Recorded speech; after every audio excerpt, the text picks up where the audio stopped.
everybody. Welcome back to the E3 podcast. I'm Melissa Johnson. Today we have Sarah with LongShip Systems in, and we are going to talk about marketing, which is one of my favorite things. So welcome, Sarah. Thank you for joining us today. Thank you so much for having me, Melissa. I really appreciate it. Well, I'm Sarah Hosman, and like she said, my company is LongShip Systems, and I'm known as the business mom. And the reason I'm known as the business mom is because I've come up with 5 rules for business marketing that you didn't know your mom taught you. And we just go through and teach people how they can implement these 5 steps and rules within their business to automatically increase their lifetime customer value, but also be able to attract the customers that they need and want. Awesome. So that's going to be helpful for a lot of people. So do we want to dive into those 5 rules? Oh, I'd love to dive into these rules. They're a lot of fun. Okay, so rule number 1 is don't talk to strangers.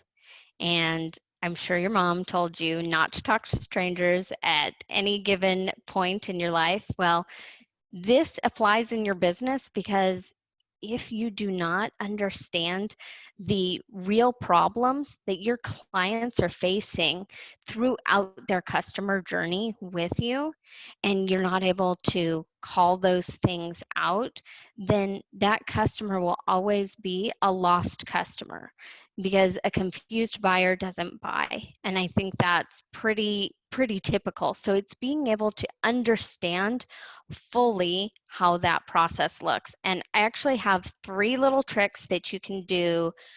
Any business can do this. Anybody can take a look at this. When you're going through to talk to your customer base, whether that's on Facebook, whether it's on, in a podcast or in the notes of your blog, then what you want to do is you want to always give them first, like, what is it they should know instantly, what it is you're selling or what it is you're branding at that moment, how it will change their life, and how they can take action. So it's 3 simple steps. And what I always tell people is literally that should be in your first 2 to 3 lines, because you have 6 seconds at most to capture somebody's attention. So make those 6 seconds as valuable as possible. They should know who you are, how what you do will change their life, and how they can take action. So those would be that's rule 1. And then we have rule 2. Give me just a sec. I'll pull up notes because that always helps me. But rule 2 is to finish what's on your plate. Okay. We all tell this to our kids, like, you got to finish your dinner. My children constantly tell me they're not hungry at dinner. And then right at bedtime, that's when they're really hungry. And so what we want to do is we want you as a business owner to finish what is on your plate. And what that means is pick one thing for your people to do. So again, if we're talking about like a piece of content we're putting out there, let's say it's an email, don't give them 5 things to do. They will default to doing absolutely none of them.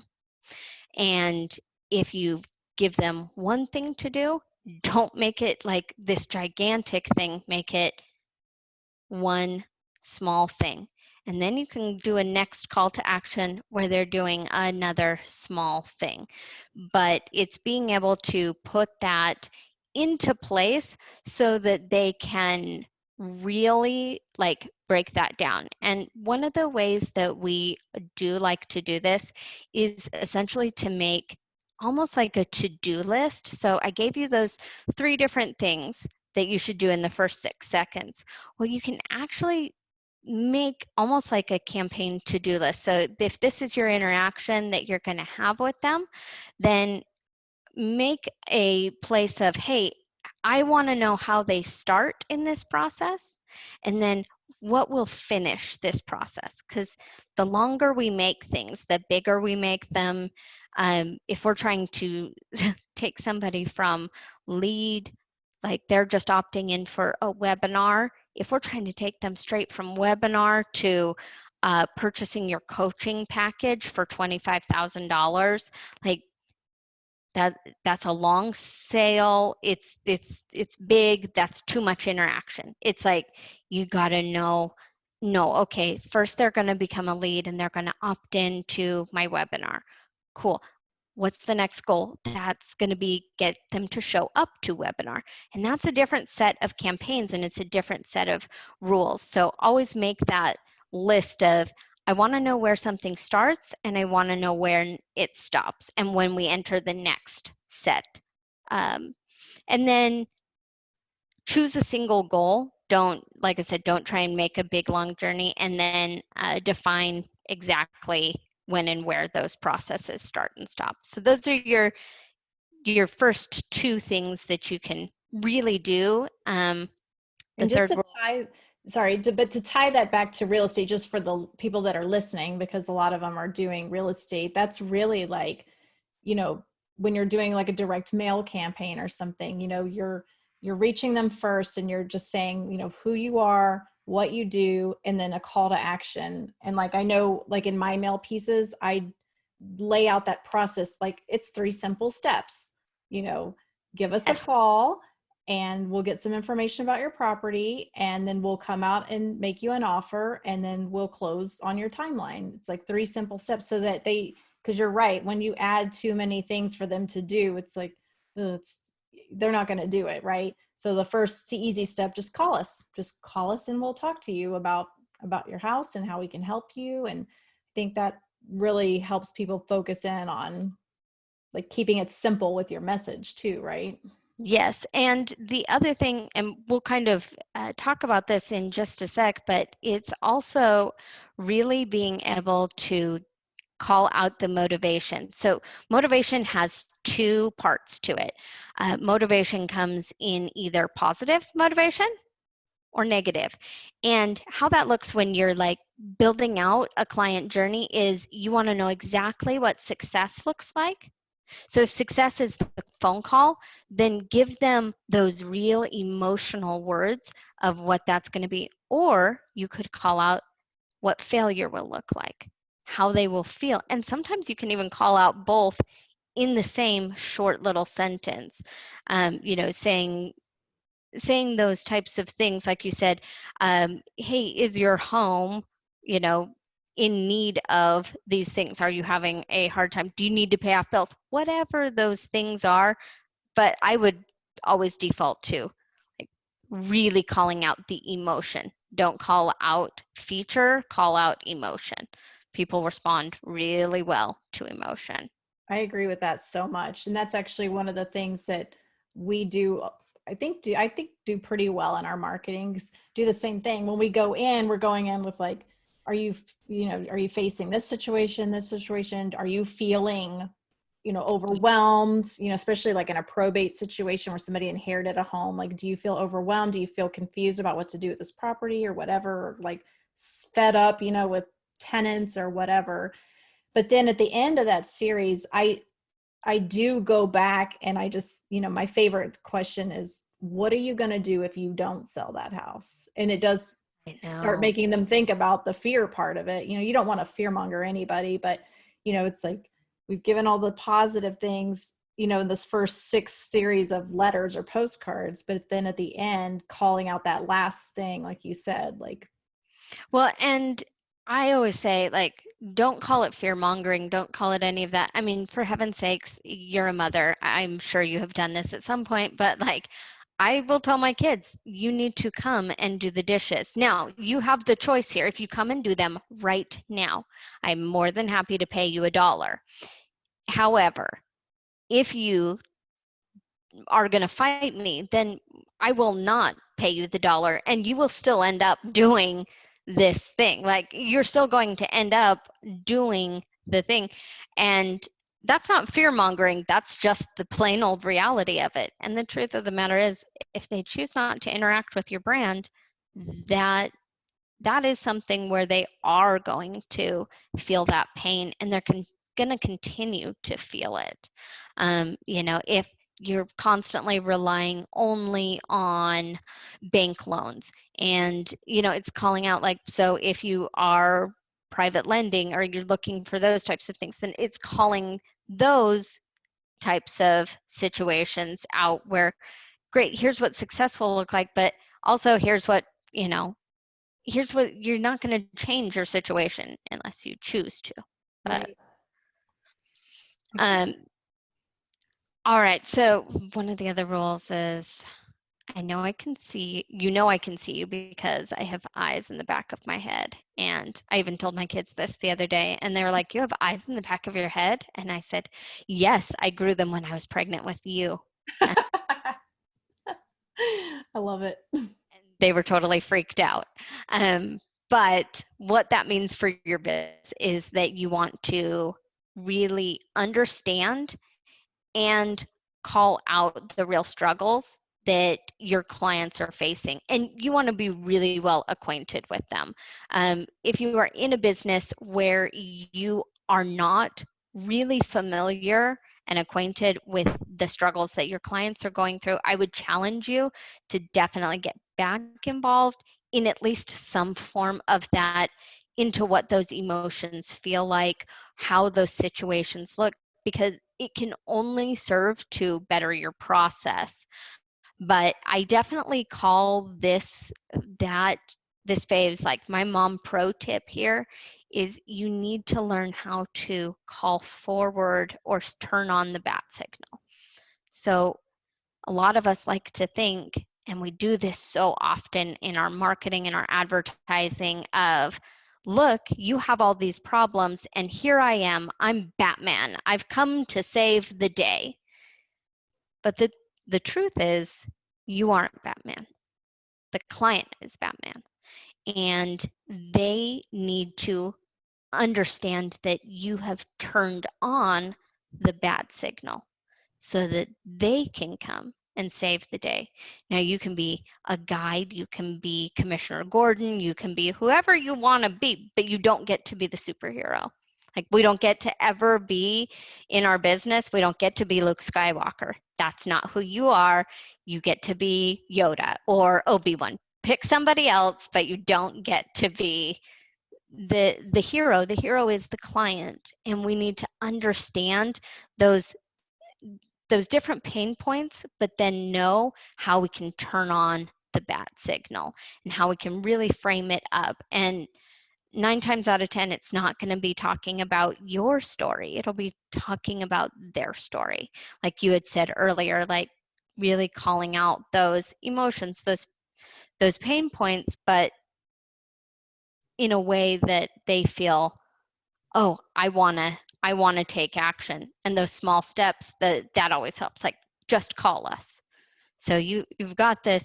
And so you want to do the always, they meet your guide. And so you want them to come to you as a guide. And my other tip with that always is, make sure that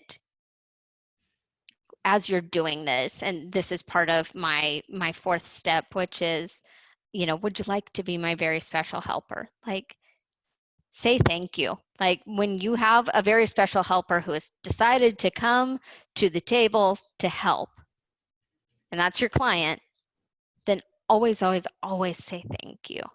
Say thank you whenever they take even the smallest action, because it took a lot for them to get to that point. It took a lot for them to say, yes, you are correct. I do need to sell my house, and it's causing me problems, but I don't really know what to do about that. Work with a lot of wholesalers, and that's one of the big things that they are constantly, dealing with, is that notion of that they aren't, that they're giving people less than market value for their houses. Well, the truth of the matter is, these are vacant homes. These are people in different situations where that home has become dilapidated and now needs to be renovated. And so it's not that they're not getting market value. They're getting market value for what they're purchasing. And so I think that that's always important to make sure you call out and, understand that they really can be a superhero in your world. For sure. And a lot of times too, it's not even like we have found, it's not always about the money or the offer that you're going to make. It's about the problem that you're solving for them, and so we really try to speak more to that, like, tell me about your situation. What are you going through?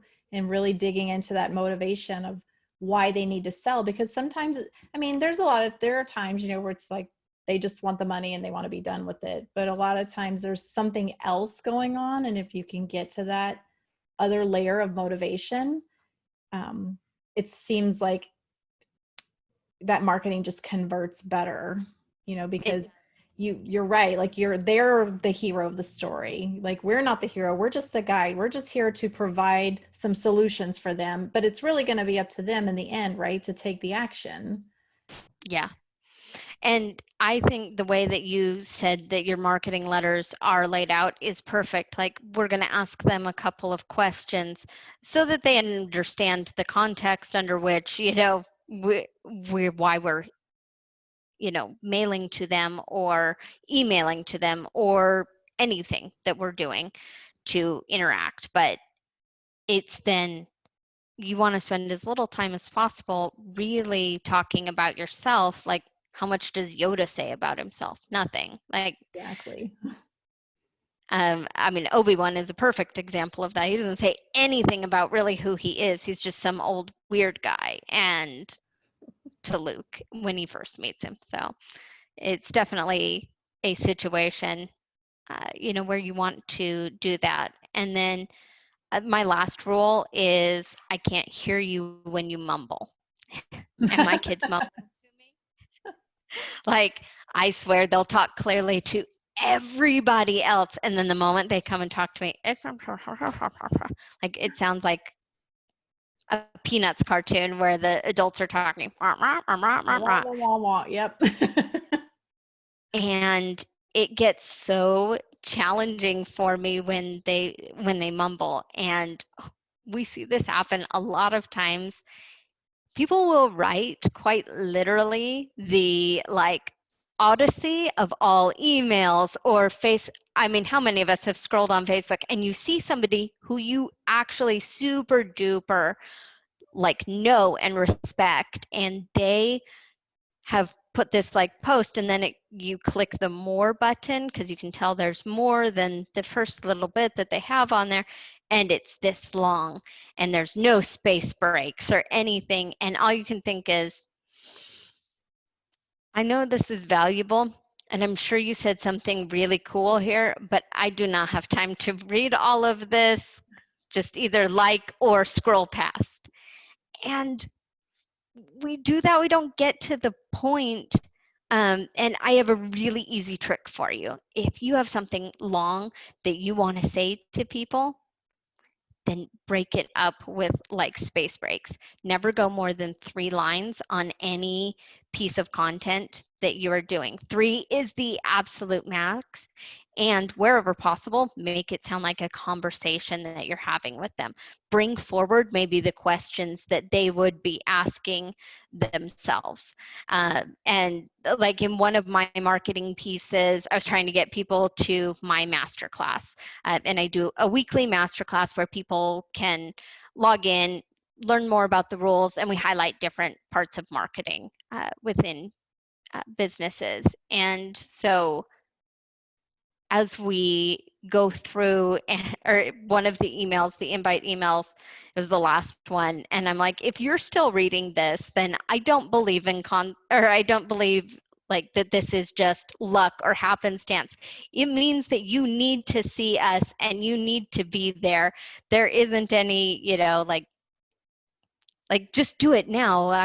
I'll refund you the money. By the way, it's free. And I made it silly, but the whole thing literally took up a gigantic chunk of the page, but it was super powerful. In fact, it was powerful enough that a bunch of people screenshotted it and then posted it on their Facebook. This made me feel super guilty about not webinar today. And I'm like, boom. My work here is done. Mic drop. Mic drop. And so, but I mean, that's just it. Is like they felt that way, not because I'd done anything, but I made it feel like a conversation wherein they thought, oh, yeah, no, I really should. Oh, you're right. I have been reading this whole email because it was clear down at the bottom, too. Like they would have had to have read this entire thing.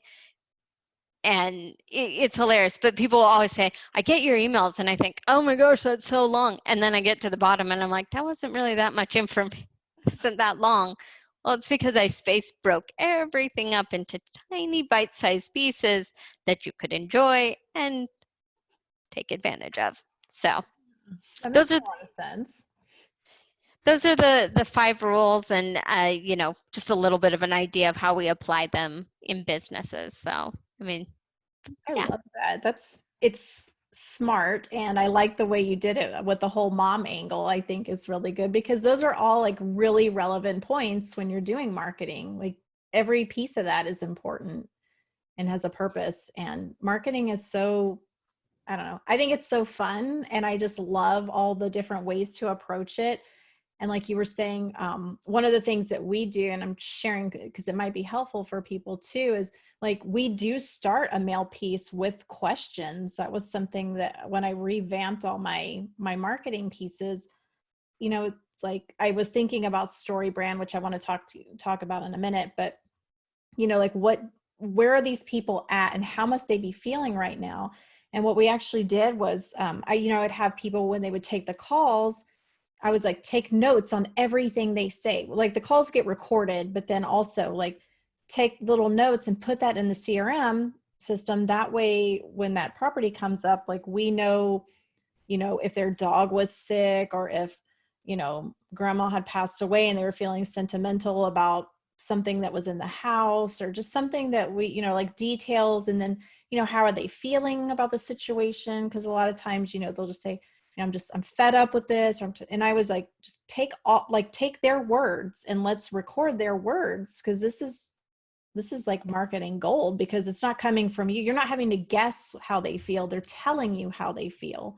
And Mm-hmm. so then I would go back and when I redid the marketing, it's like, okay, how are they feeling?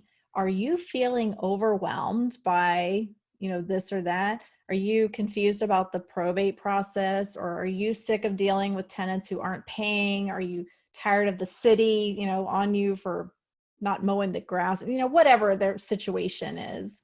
Yeah, Yeah. because I'm hoping by asking a list of questions at the beginning, one of those is going to connect with somebody that's reading that letter. Yeah, and I mean, really easy tip for marketing if you are doing any type of, I would say, email, letter. Um, Heck, again, I keep going back to like Facebook posts or Facebook ads. Like it is putting in there maybe a series of questions that would meet that customer at various points in your customer journey, Mm-hmm. and then saying, if you said yes to any of these, then here, this, you know, then call us now, or then click here now, or whatever, however it is what channel you're using. But it's definitely being able to, call out those different questions that are going to tug at their heartstring, but then also be able to pluck them out and say, look, if you said yes to anything in here, then this is for you. Or sometimes I'll do the opposite and I'll be like, if you think everything is great in your business and nothing could ever go better, then, then this email is not for you. And Oh, like, I like that. I like that reverse technique. I might have to try that. because nobody feels that way. Like, I mean, even Right. if they do, it's almost like calling out like how absurd perhaps their cockiness in this, like, specific thing is. And, so that they become intrigued and want to talk more. And then the other thing that I always tell businesses, and I think this is really critical, as you're looking at any type of marketing in your business, you are going to see things that you're doing really well and maybe other things where you're not. instead of giving, but we as humans often want to give ourselves a grade of like pass fail. And your clients also want to do that. Like, it's pass fail in life, whatever it is, they're giving themselves a pass fail. Give them an opportunity to instead grade themselves and then level up with your help. And so it's like at the beginning of all of my presentations, I tell everybody, I'm like, you're going to hear a lot of things here, but you're going to want to say, oh, I already do that. And you're going to tune out to what I have to say. I don't want you to do that. Instead, I want you to give yourself a grade. You can pick any scale you want, and nobody's going to ask you about it. You don't have to share it. But then I want you to listen for something that I say that will help you level up. And it's being able to do that. And I think that's really powerful to do with our clients as well, is like just stop them from pass failing themselves, because they're going to almost always feel, oh, either I'm terrible and I don't want to do this, and nobody wants to do what they don't want to do. And then if they feel super confident in it, then they're never going to take action either. You always want people to feel like, this is the magic trick to marketing. I'm going to give it to you right now. All right. Never want them to feel either up or down. You always want them to feel medium. Like, everybody's always like, well, when I do a webinar presentation, I want them to be up here, or I want them to feel really down here. No, you want them to pretty much feel exactly where they started. Like, you want them to come up and then back down and then literally be even with where they started, because they came for a reason. Now they're ready to buy. So, I mean, that's important to remember as well, is that you don't necessarily in your marketing want to solve all of their problems. You want to give them a tool that will enable them to take action. Very true. Very true. So let's talk about story branding, because I hear you're saying a lot of the same things that I feel like I say a lot too, like being a guide and, this kind of thing. And that comes from Story Brand, which is a book by, it's Donald Miller, right? I think it's Yep. Donald Miller. And I know I read that a couple of years ago and like revamped my whole marketing after I read that book, because it was so powerful to me. So do you want to talk a little bit about story branding, what that is, and how people can implement that? Okay, so like I said, Story Brand started out as a book by Don Miller. He quickly turned it into a coaching program. There's a podcast for Story Brand. He puts out weekly blogs that have great ways that you can apply Story Brand in various channels. So the Story Brand methodology is identifying the hero's journey for your client. So it's really taking the basis of every story, every movie, anything, and you're going to break that down for your client and really take them on a journey. And what they usually will walk everybody through anytime you sign up for a Story Brand conference or implementation, anything like that, they're going to run you through what's called a brand script. And you can look up brand scripts online. They are all over the place and they are free. If you want, Melissa, I'll give all your people like the brand script that I use for every single client. And it's the questions that I ask in there. And what that does is, as you go through and ask these different questions, it begins to identify the character. So instead of using the term of like avatar for your client, or this is our avatar, this is who we're shooting for. Her name is, Whitney, and she is this. Instead, it's really calling them out as a character and thinking of them in that kind of more story way. Then it goes from, you have your character, they have a problem. And as you break down the problem, what you're looking for is, what is the villain? What or who is the villain? And what is the internal problem? Like, what are they struggling with within themselves? How is that manifesting itself externally? What's the external problem? And then we have a philosophical problem. Philosophical problem is very different because you really have to put on, I always tell people, put on the victim hat. Like, if we were maybe talking about like a weight loss clinic or whatever, it would be the idea of, it isn't fair that I can't lose weight. Like, generally speaking, you can find out what the philosophical problem is by putting the phrase in front of it of, it's not fair that blank. So you fill in the blank there. And that's going to get you that philosophical problem, because at the root of it, we all have a philosophical problem that we're dealing with. Like, it isn't fair that banks make it so hard to get a loan. Okay. There's solutions, but it doesn't matter if there's solutions. It doesn't matter. Philosophically, that's the part that they have. And a lot of times those philosophical problems are going to transition, and you will see them across all boards of that character's life. So it doesn't matter if we're talking about business. I can almost promise you, if they're having this problem in their business, they have the same problem in their personal life, because it's a philosophical problem, not whereas like an external or an internal problem is going to be, again, our emotions, the feels. And then the external problem is like the physical, actual problems that you are manifesting. Like, my kid is screaming. The internal problem to my kid is screaming is, I feel like just in total stress because my kid is screaming at the store. The philosophical problem is, it's not fair that my kid is screaming and nobody else's is.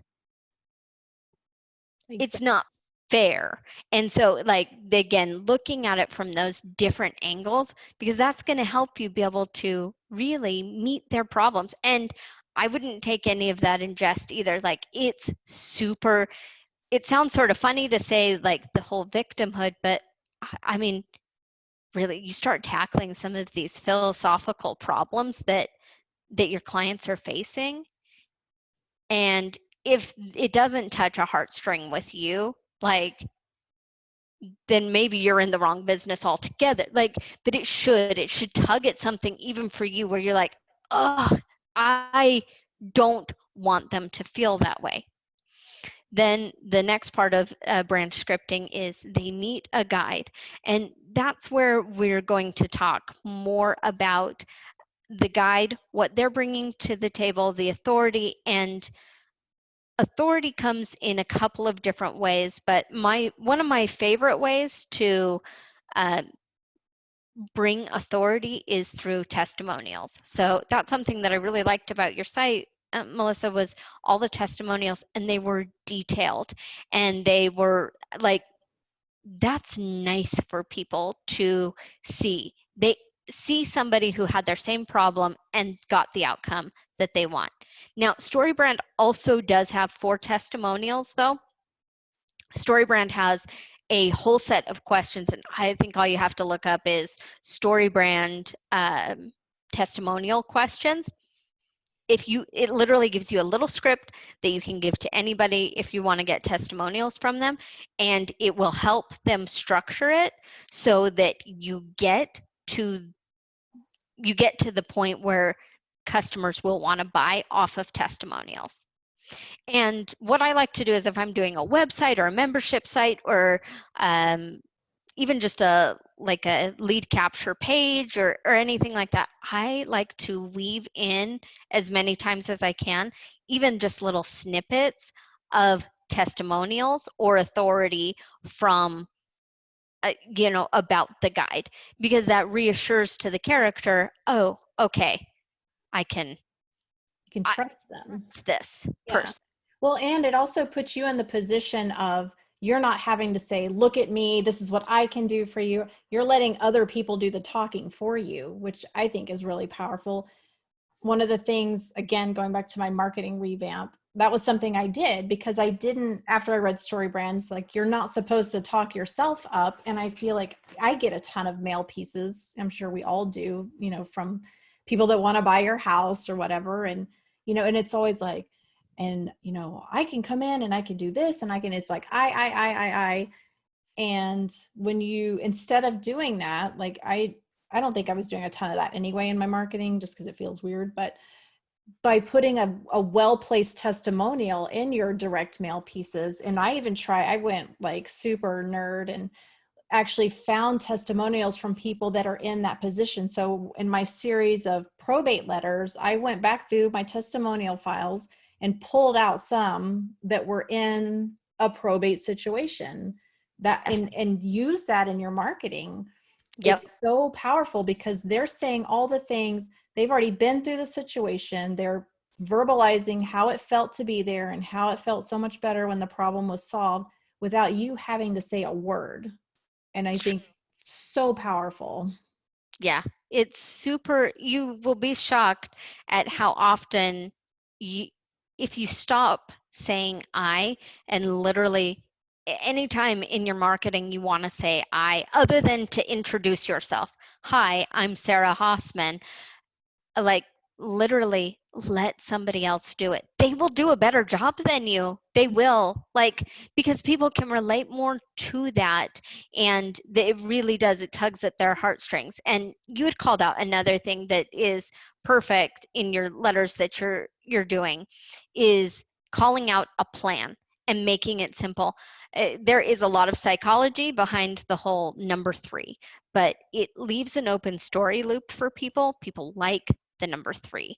Um, Generally speaking, always go with odd numbers, not even numbers. Like, if you're gonna do something and it's like, I have 6 steps. No, you make them 5. Like, you've got, Yep. like, if you're pricing something, always make it $97. Or if you want, like, to really attract your buyer, like, if you're gonna make them an offer, make it a bizarre odd number. Like, it's crazy, but it's like it closes a story loop for them. Like, it gets their brain thinking in this manner of, I've got to close that story loop, and it makes them take action. Like, you'd be surprised. It works every single time. It's a bizarre psychology trick. And then in the plan, you also always, well, not always, but I generally tell people it's a good idea to put an agreement or like a guarantee in there. Like, my agreement to you is, I will never, I, if you're not the right fit for us and we aren't the right fit for you, we will tell you. And then maybe giving even a testimonial of somebody who didn't do business with you and there was a reason why. And really putting that in there, because that's the other thing, is people don't want to feel like they're getting hoodwinked or swindled, even if they're not. Mhm. And you never want to come across that way. And really, the whole agreement or guarantee, it does that shockingly every single time for people, where they just feel, oh, okay. Like I said, in that one email I put, I'll give it, this has a money back guarantee. By the way, it's free. That's a powerful thing too. And it doesn't even have to be something big either, right? Like, I think the guarantee we use is, we guarantee we'll give you an offer in 24 hours. I mean, it can be as simple as that. Like, you're going to make an offer, you better make an offer. If you went to go look at a property, like, you better make an offer on it. But we know we're going to do it anyway, but that reassurance, I think, for the buyer is helpful, because they know, okay, now I've taken the step, I've reached out to them, we've set the appointment, I know I'm going to get an offer. And that's another like closed loop thing too, because then they feel like it's done, It's right? done. And that's the other thing, is I would say in a lot of instances, your buyers are going to also, there is almost like this fear of rejection. As ridiculous as that may sound, it's pulling away the guarantee or the agreement, such as like that. Also, what it's doing is it's pulling away that fear of rejection from them. And that's what you always want to be mindful of as a guide in your business is always, always, always in that guarantee, make sure that part of that guarantee is that they won't feel the rejection that they are currently feeling. That speaks to that pain that they are experiencing, because that is something that is so critical, I think, for just people in general. And so I like that you put that in there. I think that's perfect. Thank you. A lot of work went into this, but it's been fun, like you learn along the way, and you learn like kind of like what we talked about earlier. I mean, this applies to anybody in any industry. I'm just trying to tie it in to show how we implement it in real estate, but really everything you're saying for any business apply, whether you own a shop or a restaurant or Yeah. whatever it is, a yoga studio, like these things are all important. Marketing is, I mean, that's the top of the funnel for your business. Everything starts with that. If you have no marketing, then you have no customers and then you have no business, right? Yes. It becomes, and it's really, again, like I said, our agency really does specialize in that full like customer journey. So it's, yes, we are touching them at every different point, but like as you do these things, you will find so much that lifetime customer value. People will come back. They want to repeat, do business with you because of how you helped them feel, and that you called that out. And again, in that routine kind of long-term nurture and different things like that, you can also, you stay top of mind. But people will always buy what they can feel like they do. And so I think it's excellent that you're, speaking to that. But you're right. Like this is, these are applicable things for any industry, any space that you're in. And I mean, it really does. It runs the gamut of things. After you give them a plan and like a guarantee and everything, you should always call them to action. And like in brand scripting, you actually write out what the calls to action are. And then the final part is like explaining like when the superhero puts on their, cape and their mask and everything, what does that transformation look like? And it's calling out emotionally like what success looks like. And then you're going back to like that internal, external, philosophical. It's showing the transformation from all those different aspects as well. Your victory over the villain, your victory, and I always tell people be very cautious when it comes to villain, because you don't usually want to actually identify a specific human being as the villain. Mm-hmm. Rather, it's calling out either an entity or like an emotion, like maybe a negative emotion or different things like that. But I would always strongly caution you against calling out an actual individual human being as the villain in your Yes. business. We don't want to be calling out our local tax assessors or No, people like that, other investors. Yeah, bad. no, yeah, not a good look. That's all I'm saying. That usually will come back to bite you. Oh yeah, yeah, And then in definitely. that character transformation, it's also keeping them, again, you're putting down the success, but again, you're calling out that failure. What does failure look like? And, in a lot of instances, it's just they're going to keep doing what they've already been doing. So you can recall out all the problems that they're currently facing, and, this is why you want to take action. And it's being able to use the motivation in the right ways. I wouldn't always use negative motivation, and I wouldn't always use positive motivation Yeah. I either. think that's why I like to end that series of letters with, and it's still like we still talk about the transformation, but it starts with the, I hope you've made a lot of progress, so far with, selling the home. But if you haven't, like, we're still here, we're still interested.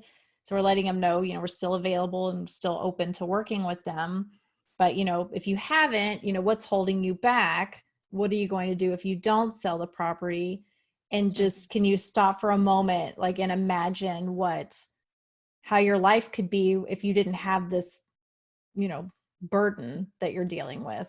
Yes. And trying to, wouldn't it be nice to have, that house gone, that problem solved, those taxes paid, to be able to move across country, like whatever your thing is, to be just done with it.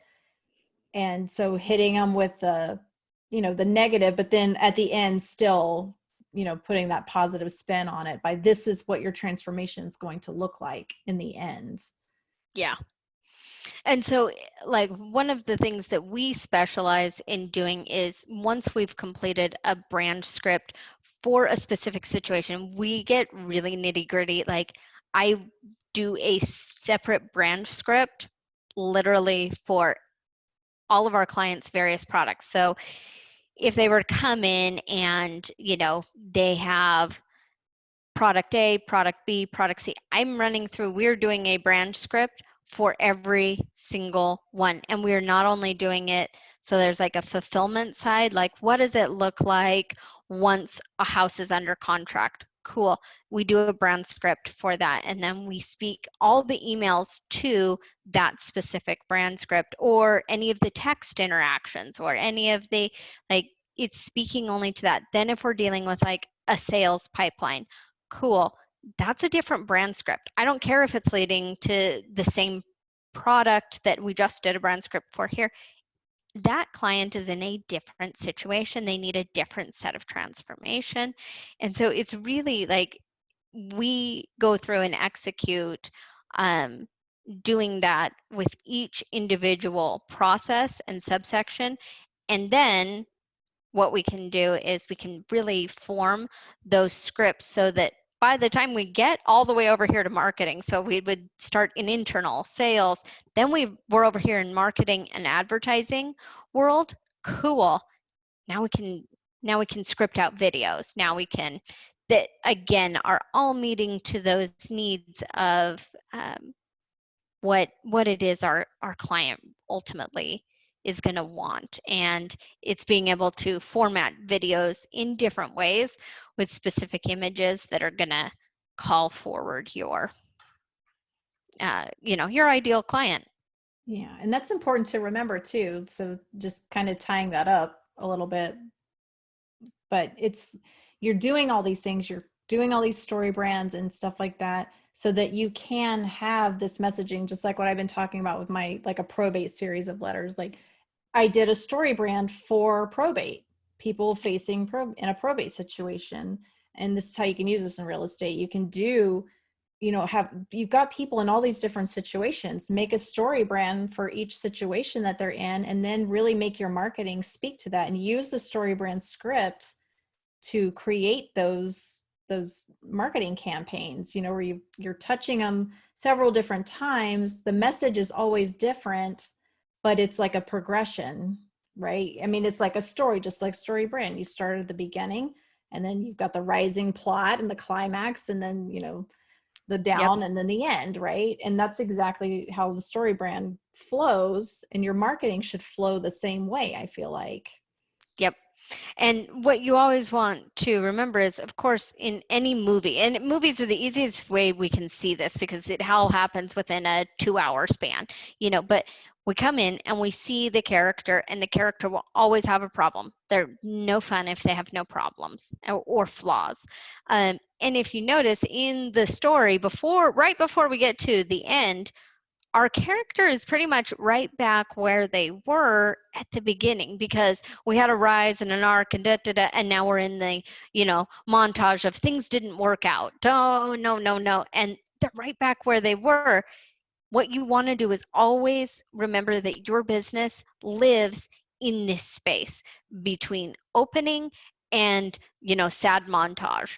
And like, you can take them on a journey throughout here, but the closing, the end, that has to be them. They have to close that story for themselves. Exactly. Love it. Well, this has been really good, super helpful. thank you so much for sharing and talking about story branding. It's something I'm passionate about, and it's fun talking to other people that do the same thing, just in different ways. So I appreciate you. Oh, no, thank you so much for having me. I really appreciate it. And I will make sure and send you all of the information on, how y'all can get in contact with us if we can Yeah, be can of you help. share just real, do you have a website or something? So if people want to get to know you a little bit better, find out what you're doing, maybe hire you to do some story branding, how can they find you? There's a couple different ways that they can find me. You can always go to sarah360.com, and it's just SARAH 360.com. And that actually has all of my contact information on there.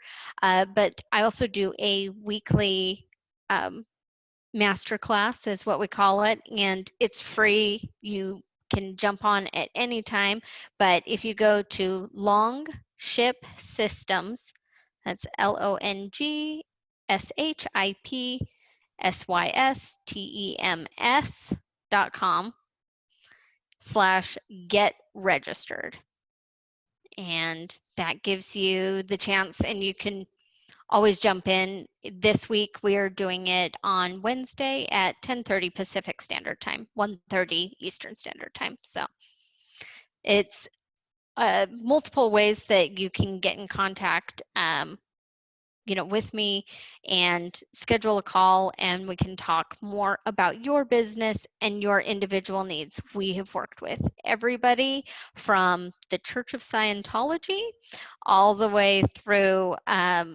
people who do custom printed toilet bowl covers. Is that I, even a thing? Custom printed toilet bowl covers. It's insane. And then everybody in between. It's Um, I would say our sweet spot is with any business who is at a point where they are ready to invest in quality messaging and technology. That's really our sweet spot. And our other big rule is you got to be cool.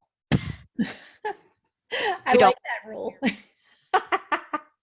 It's a culture thing, right? It's culture. It is. So if anything that I said, really resonated with you, then you're probably cool, because I imagine that I'm pretty cool.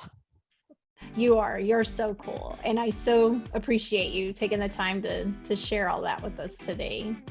Yes. Thank you so much for having me. I really appreciate it.